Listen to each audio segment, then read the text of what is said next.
Okay, so this video is to demonstrate the timelines feature of the In Loco Parentis software. Timelines are basically the transport stages for the pupils. So this would include taxis, incoming flights, and indeed things like homestays, or if the pupil was staying with a homestay for the entire term, then term time accommodation as well.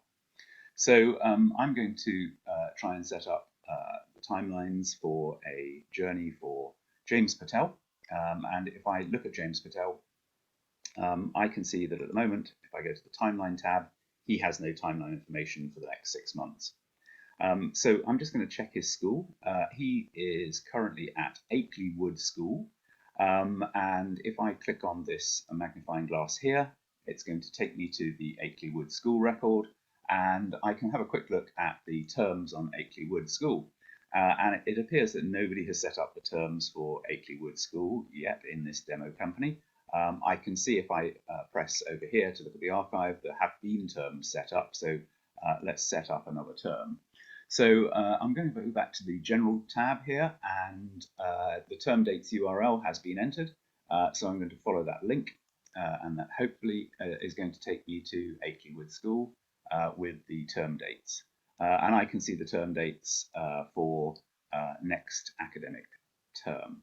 So this is a boarding school. If the first day of school is the 6th of September, then the boarders will need to be in on the 5th of September. So I am going to set a term start. The term is called Autumn 2021. And as far as I'm aware, this is for all years. If there were separate starts for different year groups, I could put them in here. And so this is the 5th of September 21, and I would have information like this at hand. I'm going to guess that students can arrive at 2 o'clock in the afternoon, and I'm going to guess that the latest time for them to arrive is something like 6 o'clock in the evening. So that would be the term start. Have a look at the term end. I'm going to go for all years again. Let me have a look quick back at Akeley Wood. So it finishes on the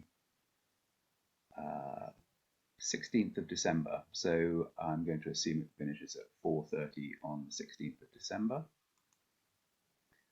So 16th of December 21 at 4:30. I'm not going to put an N2 date in the system. When I save it, will simply copy across the N2 date there automatically. I could complete this record. I could put the half term in. I will try and do that. So let's just do that. Half term is from Monday the 18th of October to Friday the 29th. So they'll probably finish on the Friday afternoon. So the Friday afternoon will be the 15th of October. So we'll go for a half term. So we'll put in a term break. So we'll put in half term. And that was the 15th of October 21, and we'll assume they're going to finish at 4:30 p.m. And they finish on the 29th of October, which means the boarders will need to be back in on the 1st of November. And that's what it says here. So this is the second part of the half term. So if I go 1st of November, boarders will need to be on, let's say, the 31st of October. Oops. At, again, let's assume they can get back at from any time from 2 o'clock to 6 p.m. So I'm mixing all my times, but the system will cope with that, no problem. Okay, so this really should have been set up at the beginning. You need to have your term dates in to make it usable for all students that you have at Akeley Wood, and we do not provide those in case we get them wrong. So let me go back to James. He's at Akeley Wood, and I'm going to go to the Terms tab of the Schools tab. So I'm going to the Terms tab here. I can see there's a term, but I haven't assigned him to a term start. I can assign him to the term start here, and I can assign him to the term end here. And I can also open this up and I can assign him to the break, which is half term, the only one I put in.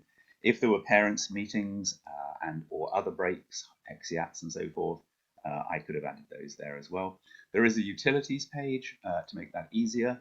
And if I went assign term dates to students, I would see that James Patel is here, and I could go auto assign, and it would fill in those automatically for me if they were uncontentious. So I'm going to save this record. I've done it manually anyway, and that basically starts to set up his schedule. So his schedule now will start to look populated. I can see his schedule says he's got to get there for the start of term, then there's a break, which is half term, then there's an end of break, and then there's the end of term. So this is starting to build up the schedule, and at the same time, it will start to show information on the timeline. Same sort of information, just displayed slightly differently. So this is the start of autumn term, and that gives you the window of getting in. This is the autumn term first part. This is the start of the half term, this is the end of the half term, and this is the autumn term close. If I go add now here, I can start to create some stages for him to follow on the journey. So this would be his journey. So first of all, I need to know what flight he's on, really. So for the purposes of this demo, I'm going to find a flight that arrives, let's say, a couple of days before term starts. So term starts on the 5th. We're going to have him arriving on the 3rd of September, and I'm just going to try and find Heathrow arrivals on the 3rd of September. So if I go to Heathrow arrivals and I look for a flight, this is obviously a fictitious student with a fictitious flight, but let's find one. So let's find a flight on the 3rd of September, and let's have him arriving on British Airways from Dubai. So we're going to put him on this flight, BA 106, on the 3rd of September. And this is the information on the Heathrow website that suggests that he's taking off from Terminal 1 in Dubai and arriving in Terminal 5 at Heathrow. Now, our software should be able to pick up that information as well. So if I go to back to the software and I add him to a flight, and I'm looking for BA 106, and it would have been the second. That flight takes off on the 3rd of September at 1:15 in the morning, and so 3rd of September 21. And I asked the software to try and find that flight. Hopefully it will find that flight from the UK flight systems and pick up the terminal information as well. And so here's the flight. It's departing from Dubai, Terminal 1, and arriving at Heathrow, Terminal 5, and this all sounds fine. So I'm going to add him to that flight. The system will now actually start to track that flight. And at the moment, it picks it up as a scheduled arrival. If there were any delays in that flight, the system would pick up on that. And indeed, on the preferences and on the settings tab and in the alerts section, you can actually set up reminders and alerts if flights are delayed or cancelled. The system will track those. So there's three main ones: a flight cancelled, a flight delayed, or a flight rescheduled. And if the terminal has changed, because of coronavirus, terminals have been changing recently. So 4 particular options for picking up information about flights changing for students. So if I go back to the student, I'm going to book him on that flight. Now, this would normally be done by the parents, of course, but I'm going to confirm it. So that is going to go green as far as this system is concerned. The information in the middle can't be changed because that's picked up from the flight systems. It automatically understands it's an arrival. But what you can do is add e-ticket information and travel consent and indeed any other files. And if I was to set him as an unaccompanied minor, I would be able to upload the unaccompanied minors files. And indeed the parents can upload both the e-tickets and the unaccompanied minors file onto the system when they log in. And they can do that both from the desktop and from the Android and from the iOS apps. While we're here, there is also an option to remind the student about that journey. So we could remind him a day before that he's flying. I'm fairly sure he'll know he's flying in, but this is quite useful for others. And so there are reminders that you can set. And if you set a reminder, then the student will get a notification on the app at the time prior to the, and you can set multiple reminders. So I could have a 5-minute reminder as well as a 1 day and a 1 hour reminder, which is fine. So that would be the flight stage. Now you can see sort of graphically at the top that he's arriving here, but term doesn't start to here, and there's a gap between the two which we need to fill because he's arriving on the 3rd and doesn't need to be in school until the 5th. So we also need to get him picked up from the airport. So we're going to add a stage after this point here. So I'm going to go add, and I'm going to get him a taxi from the airport. I'm just going to check first of all to see whether he has any assigned homestays, and he doesn't. So I'm going to add, let me find a homestay that's suitable. I'm going to choose Sally and Roger Hunt as his homestays. So I'm going to add Sally Hunt in the manner of homestay, host family.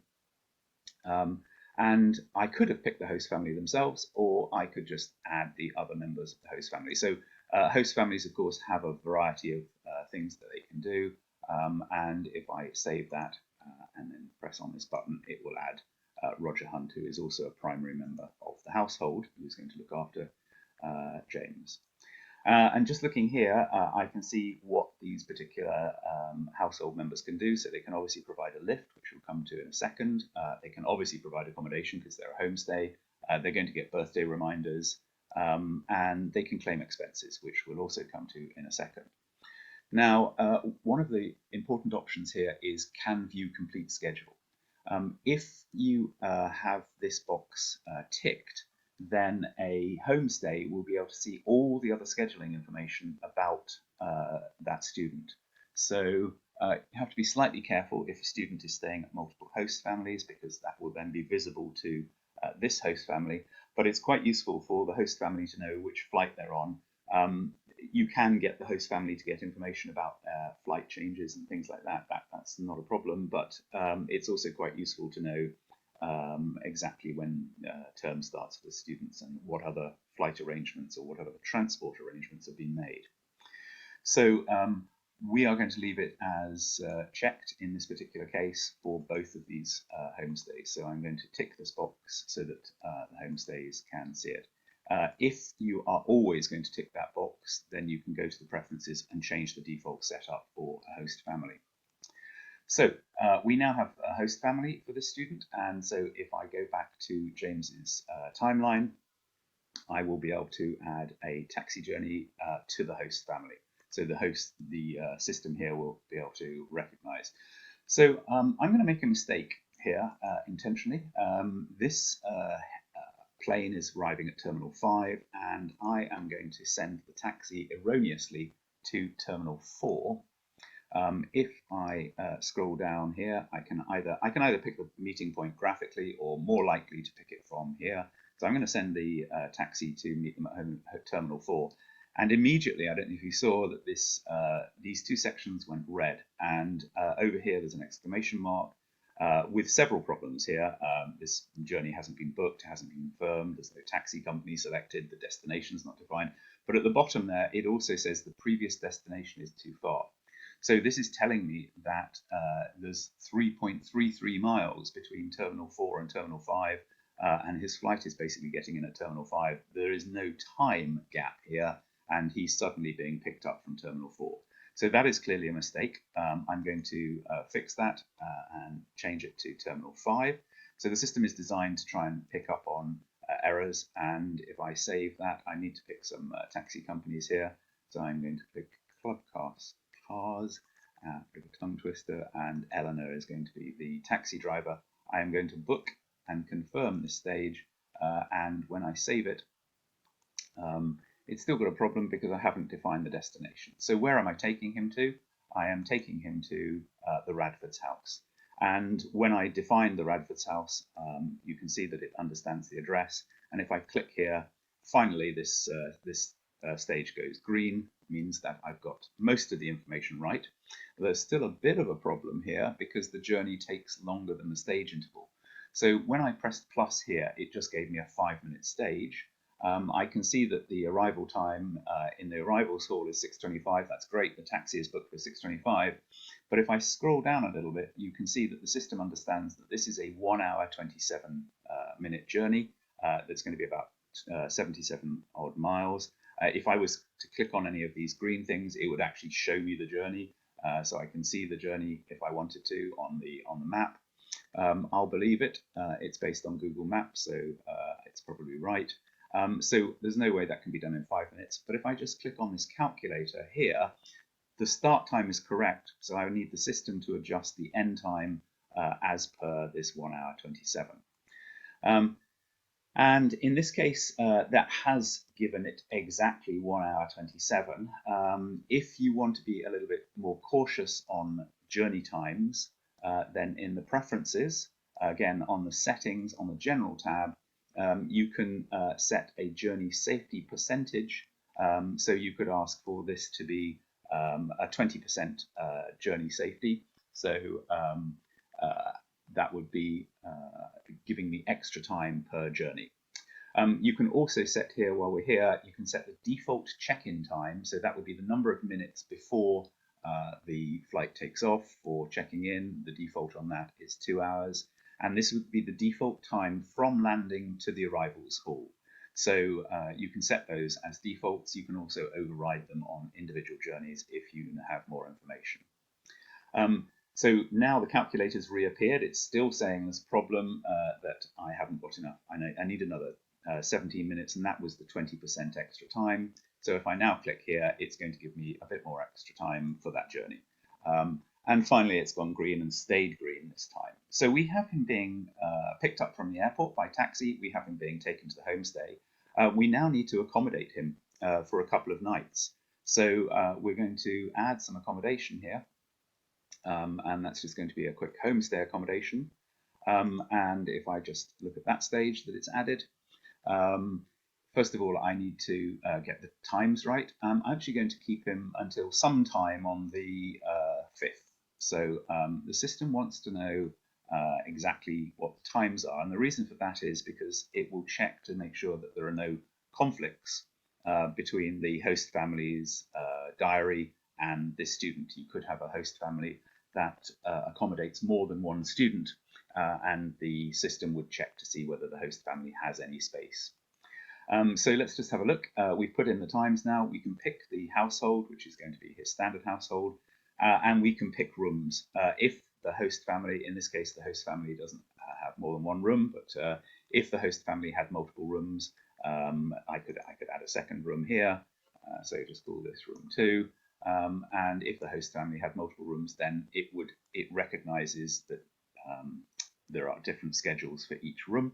And again, on the students, I could now pick room 1 or room 2.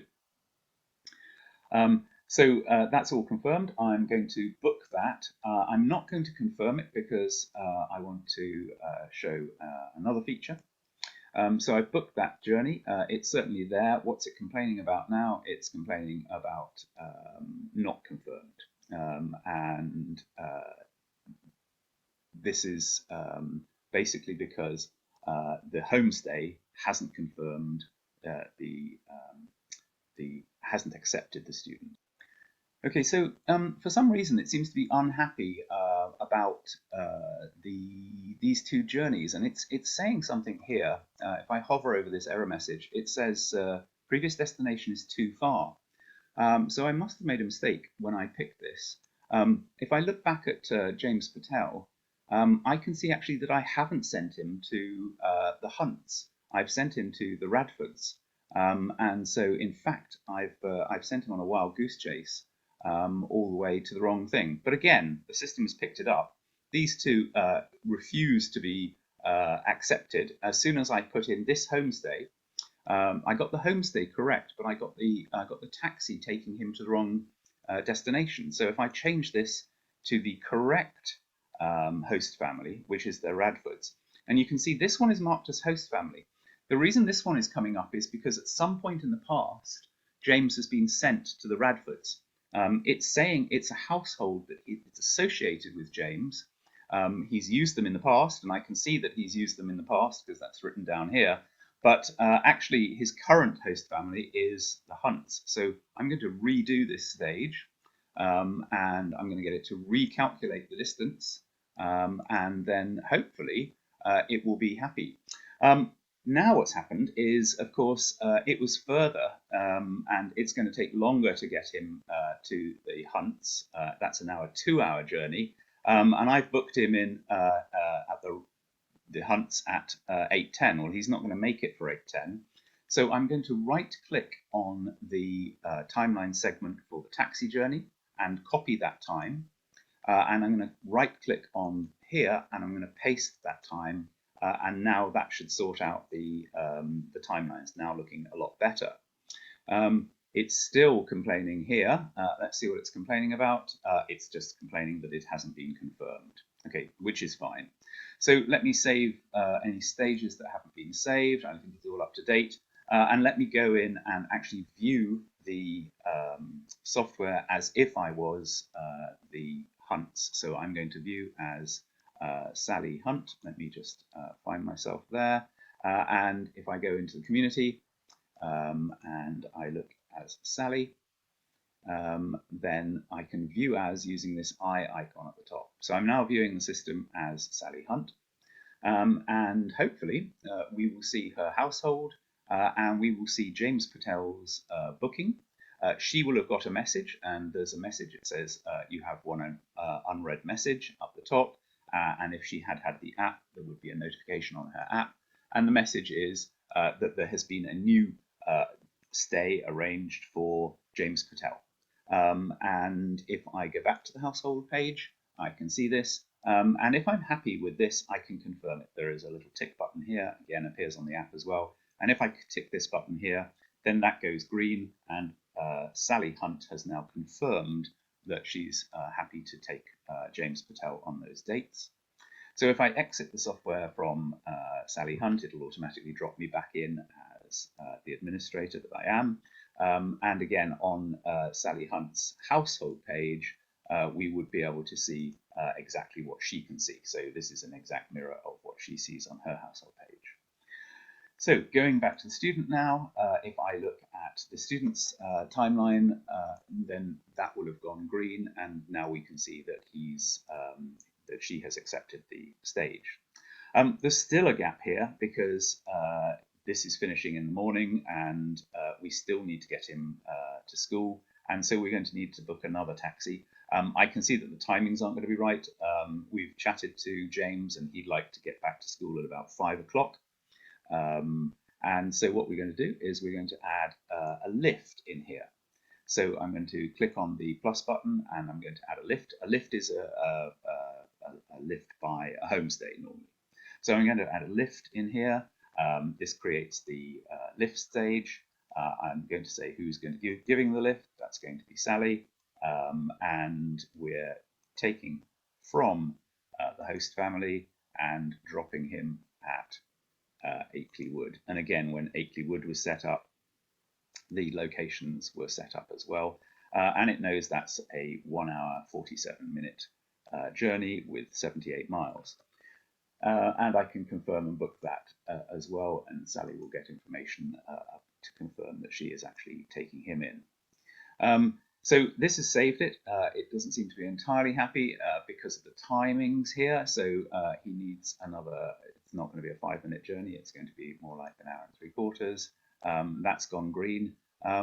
Now I can work backwards here. I can work backwards from the time. So he didn't want to get into school at 10:24 in the morning. He wanted to get into school at 5 o'clock in the afternoon. And if I save that time, again, it'll complain that the time is wrong. And here I can adjust the timing backwards. So we now know that he actually only needs to leave at 2:51. And again, I could copy that time. That'll be the time that effectively he's finished as acting as a home, staying with the homestay. So now this looks quite good. I can see that he's flying in. He's being picked up from the airport. It's happy with the locations. He's being taken to the hunts, and he is being given a lift. And if I looked at what he would see, if James logged onto the software, he would start to see this information coming through as well. So he can see the flight that he's on. If he had this software with him, he would be able to show his and use his e-ticket directly from the app. To use as a boarding pass and so forth. And he can see that he's being picked up. He can even see the picture of the taxi driver and the number plate, so this gives him some sort of security when he's being picked up. He knows exactly which driver is picking him up. He knows where he's going, and he knows what time he's getting to school, so he will be happy with this timeline. The next thing to notice is if I look back at the accommodation stage, it may be that you use the system's finance facilities. So I can pre-populate this information. So both the finance stage and the lift will be reimbursed to the homestay. So if I click onto this finance tab, so I'm within the accommodation stage, I click onto the finance tab, then I can pre-populate an expense claim for Sally Hunt. Now, this is a claim for Sally, and Sally is going to be claiming it. It's going to be an accommodation claim, so it's going to be overnight stay. The system will automatically recognize that that is 2 nights stay.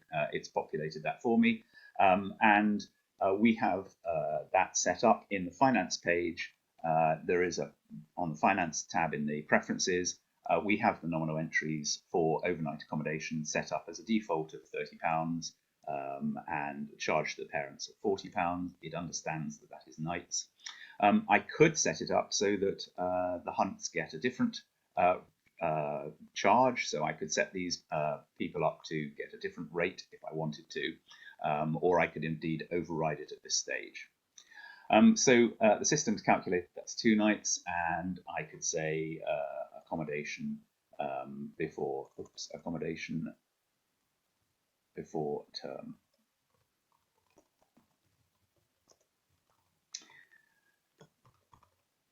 And that will go straight onto an expense claim for Sally. And when she logs in, she will be able to see that as a claim, and she will just simply, all she needs to do is accept it.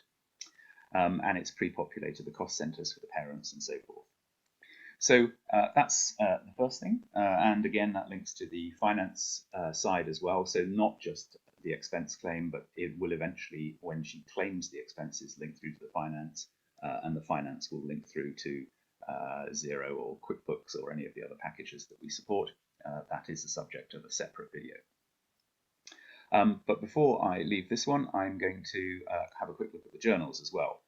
It may be that you want a homestay to create a journal about the student when they were staying. Just a few lines about, whether they were polite or whether they had issues with the dog or whatever it was. So I can when the homestay submits that expense claim, they can also write a few words, and that will go into the students' journals. And I could make that visible to the parents and so forth if I wanted to. Journals and notes are the subject of yet another video. I can actually make that homestay, I can make it mandatory for them to fill in the journal entry, and in that case they will not be able to submit their expense claim until they've filled in the journal entry. And so ticking the mandatory journal entry here will force them to do that. Just to show you very quickly on the lift page, if I go into finance here, then I can set this. So again, same thing. Sally provided the lift, so she's the default claimant. And here I'm going to put mileage in. Again, the system is aware of various functions. So the mileage on this, it knows that that's 45 pence a mile, and it has calculated a mileage charge and then a charge for the parents. So it knows that's 157 miles because the journey is there and back. It doubles the mileage, and it's calculated a £70 charge refund to the students. Seems a very high amount there for the parents, but that's presumably the way it's been set up. Finally, there are stages where there are not going to be charged. So here, for example, if I look on the finance tab of the flight stage, then we are not going to be billing the parents unless we're booking the flight. That's relatively rare. So the default here will be do not bill parent. If I'm not going to bill the parent, it doesn't really matter what anything else is set up for. Again, on the taxi journey, if I looked at the finance, then here it would be a direct charge to the parents. So that effectively bypasses anybody's expense claim. That will be when the bill comes in from the taxi company, we will put the information in here, and that will be directly billed to the parents. So that is a summary of the basic features. The stages that you can create are household stays, which is what we've seen here. Term time accommodation, that's designed as a longer term, so that would be where the student is staying with the family for the entire term. We've seen taxi, we've seen lifts, and you can set up freelance taxi drivers as well in lifts. And we've seen flights. It can be that the student is staying at a school. Certainly that's been the case while coronavirus has been around. You can also set up events, which the system handles separately, which is where an event goes on the timeline to show that something is happening. You can also link the timeline to the tutoring system, and you can set up any other event, such as a dentist appointment or something like that. Gap at the top is where there is a gap in the timeline that needs to be there because the taxi driver can't pick them up, say, till later, till 7 o'clock, and they're going to be stuck at the airport for 35 minutes waiting. So you would put a gap in there just to make sure that there is a continuous timeline and to show the student that that's what's going to happen. To give you an idea what the student sees is in the schedule, we've seen that already, and the only other information here is travel instructions. Travel instructions is where you can send information and request information about what is happening for a student at the beginning or end of term, or indeed at a half term, and you can prompt the parents to send you travel instructions and ask what's going on, where the student is going. And there is a sort of ping pong mechanism where you automatically get messages backwards and forwards to the student, between the parents and the administrators. And that's this system. If you have any questions, please message us as usual.